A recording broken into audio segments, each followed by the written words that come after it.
యువ cine hero Ram Charan Teja కొట్టిపారేశారు. Hyderabad Taj Krishna హోటల్లో ఓ car విడుదల కార్యక్రమానికి అల్లు అర్జున్తో కలిసి హాజరయ్యారు. సినీ నటులపై ఇలాంటి వదంతులు సహజమేనన్న చిరుత ఇప్పట్లో పెళ్లి ప్రసక్తే లేదని, తదుపరి చిత్రాలపైనే ప్రస్తుతం దృష్టి సారించినట్లు చెప్పారు. తన పెళ్లి అందరికీ తెలిసే జరుగుతుందని, అందరినీ ఆహ్వానించి ఘనంగా వివాహం చేసుకుంటానని రామ్ చరణ్ తేజ స్పష్టం చేశారు.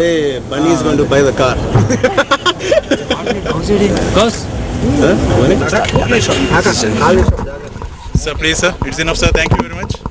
Please. We're starting the program. Yes. Please cooperate with us. Definitely. Please. Definitely. Second, వచ్చిందా మైక్? రెండు చేతులు ఎలా ఉంది? వస్తున్నాను కదా.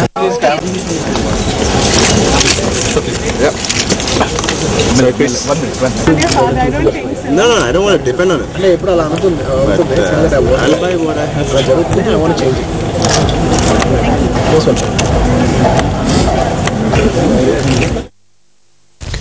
ప్రత్యేక తెలంగాణ విషయమై అధిష్టానంతో భేటీ అయ్యేందుకు ఈ నెల